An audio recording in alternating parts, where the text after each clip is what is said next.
Hello friends, मैं आजाद sir आपका अपना यूट्यूब चैनल आर्ट्स बाय आजाद सर में स्वागत है।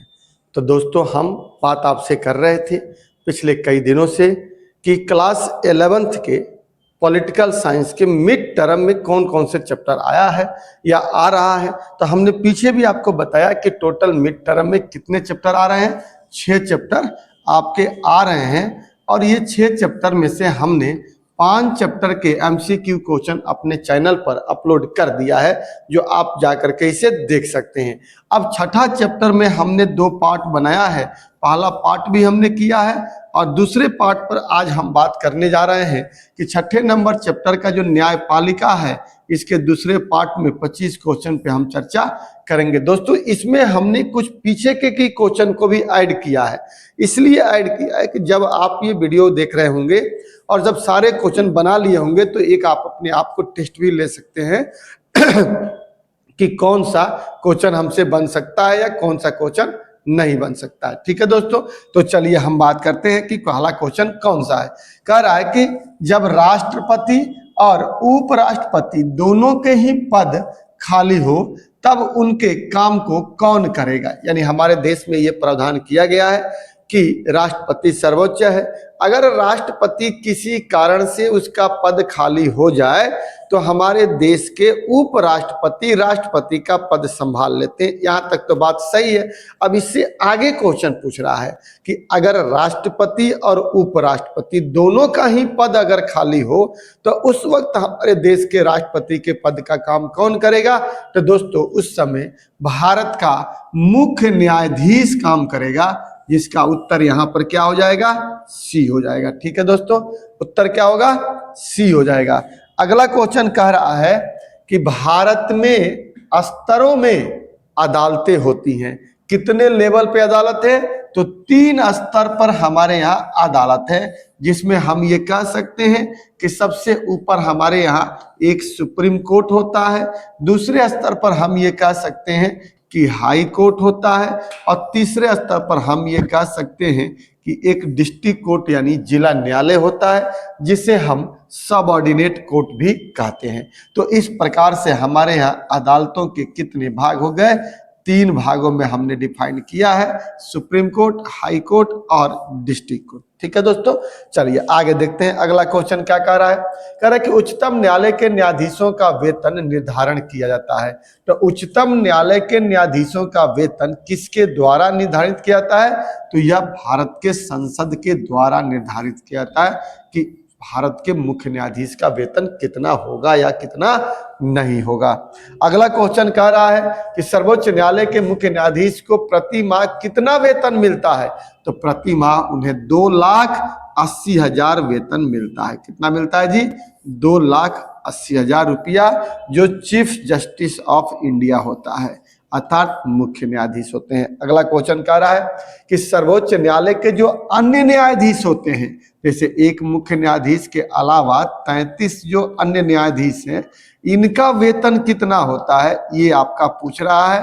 तो इनका वेतन मुख्य न्यायाधीश के वेतन से कम होता है, अर्थात 2,50,000 इसका वेतन होता है। कितना होता है दोस्तों, 2,50,000 रुपया प्रति माह होता है।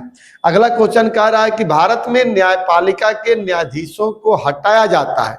किसके द्वारा हटाया जाता है, कैसे हटाया जाता है, तो उसको हटाने की प्रक्रिया महाभियोग की प्रक्रिया होती है, जो आर्टिकल 61 के तहत न्यायपालिका के न्यायाधीश को हटाने के लिए लगाया जाता है। तो इसका उत्तर क्या हो जाएगा, डी हो जाएगा। ठीक है दोस्तों, अगला क्वेश्चन ये कह रहा है कि भारत का सर्वोच्च न्यायालय कहाँ स्थित है। तो भारत का सर्वोच्च न्यायालय ऑप्शन संख्या ए दिल्ली में स्थित है। अगला क्वेश्चन कह रहा है कि केंद्र और राज्य के बीच अगर विवाद उत्पन्न हो जाए तो उस विवाद को किस न्यायालय में सुनवाई होगी, तो उत्तर इसका सी होगा, सर्वोच्च न्यायालय। केंद्र और राज्यों के जो विवाद होते हैं, केंद्र और राज्य के बीच जो विवाद होता है, उस विवाद को सुनने का काम कौन करता है, तो इन दोनों के विवाद को सुलझाने का काम सुप्रीम कोर्ट का मुख्य न्यायाधीश करता है। यानी सुप्रीम कोर्ट में होता है। तो इसका उत्तर क्या हो जाएगा? सर्वोच्च न्यायालय। अगला क्वेश्चन कह रहा है कि भारत में कितने उच्च न्यायालय हैं? तो उत्तर इसका सी हो जाएगा, टोटल मिला करके 25 है। अब दोस्तों अगला क्वेश्चन कह रहा है कि उच्चतम न्यायालय के न्यायाधीश किस प्रकार हटाए जाते हैं? तो राष्ट्रपति के द्वारा संसद के सिफारिश पर, यानी महाभियोग की प्रक्रिया लगा करके उनको हटाने का प्रावधान महाभियोग की प्रक्रिया द्वारा है।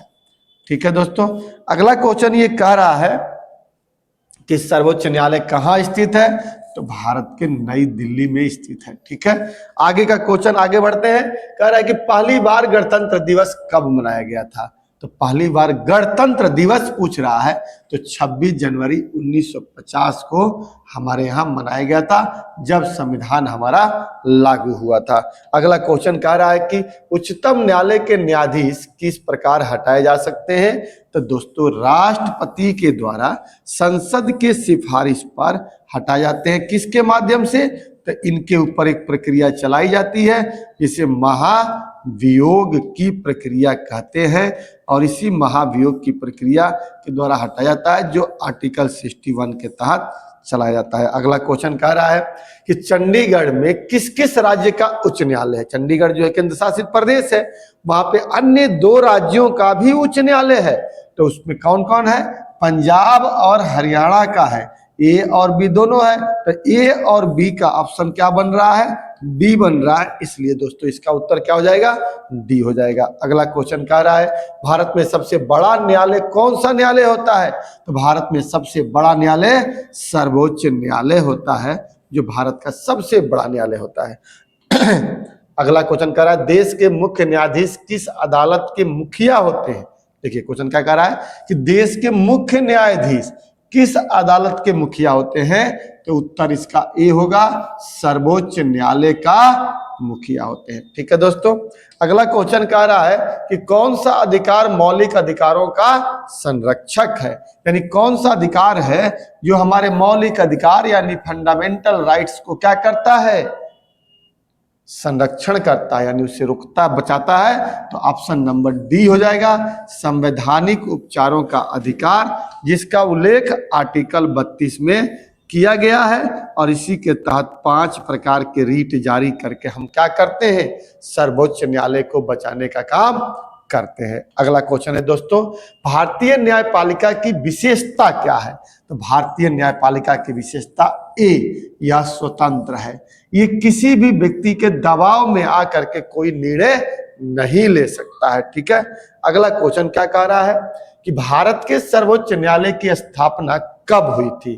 तो भारत में सर्वोच्च न्यायालय की स्थापना ये होगा 26 जनवरी 1950 को हुई थी, जब संविधान लागू हुआ था। तो अगला कह रहा है कि वर्तमान में सर्वोच्च न्यायालय में कुल कितने न्यायाधीश हैं? तो इनकी संख्या टोटल आज न्यायाधीश और मुख्य न्यायाधीश की मिला करके 34 है। 1 + 33 लोग काम करते हैं। ठीक है, एक समय था जब 31 भी हुआ करता था, 1 + 30 होते थे, जो अब इस समय नहीं है।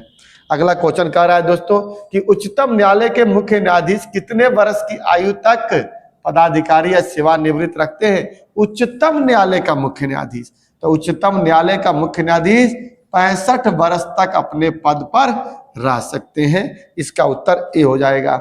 अगला कह रहा है कि निम्नलिखित में से किस राज्य में द्विसदनात्मक विधायिका नहीं है? दोस्तों ये तो पहले क्वेश्चन कराया गया, लेकिन आपसे पूछा जा रहा है क्योंकि ये अंतिम चैप्टर है अब। तो निम्नलिखित में से किस राज्य में द्विसदनात्मक विधायिका नहीं है, यानी 2 सदन नहीं है? तो वह राज्य कौन सा है? उड़ीसा है, क्योंकि उत्तर प्रदेश में 2 सदन है, कर्नाटक में 2 सदन है, और महाराष्ट्र में भी है। और कह रहा है कि नहीं है, तो इसका उत्तर क्या हो जाएगा? डी, यानी उड़ीसा हो जाएगा। ठीक है दोस्तों, अगला क्वेश्चन कह रहा है कि राज्यसभा के सदस्यों को कितने वर्षों के लिए निर्वाचित किया जाता है? 6 वर्षों के लिए। कितने वर्षों के लिए? 6 वर्षों के लिए निर्वाचित किया जाता है। अगला क्वेश्चन कह रहा है कि राज्यसभा के सदस्यों का कितना कार्यकाल होता है? तो ये भी 6 वर्ष का ही होता है। अगला क्वेश्चन है कि राज्यसभा में कितने सदस्य राष्ट्रपति द्वारा मनोनीत किए जाते हैं? तो राज्यसभा में 12 सदस्य जो होते हैं ना, वो राष्ट्रपति के द्वारा क्या होते हैं? मनोनीत किए जाते हैं। या नॉमिनेटेड किए जाते हैं, मनोनीत किए जाते हैं, जो अपने अपने 4 क्षेत्रों से विशेषज्ञता के रूप में आते हैं, जिसमें कला, विज्ञान, समाज और साहित्य होता है। अगला क्वेश्चन कह रहा है कि राज्यसभा का सभापति कौन होता है? तो राज्यसभा का सभापति उपराष्ट्रपति होता है। कौन होता है दोस्तों? उपराष्ट्रपति होता है। इस प्रकार दोस्तों हमने आज आपके मिड टर्म में जितने भी चैप्टर आ रहे हैं, अर्थात टोटल 6 चैप्टर जो आ रहे हैं, उन 6 चैप्टरों से हमने हर चैप्टर से 25-25 का 2 सेट एमसीक्यू तैयार कर दिया है। यानी लगभग आपके पास 300 के आसपास में हमने एमसीक्यू दे दिया है अपने चैनल पे। अगर आप इतना भी बना लेते हैं तो निश्चित तौर पे इससे तो बाहर आपका नहीं जाएगा, इसी में से सारा क्वेश्चन आएगा। तो दोस्तों आप इसे देखिए, वीडियो को लाइक करिएगा, अच्छा लगे तो सब्सक्राइब करिएगा और अपने दोस्तों के बीच में शेयर करिएगा। जय हिंद, जय भारत।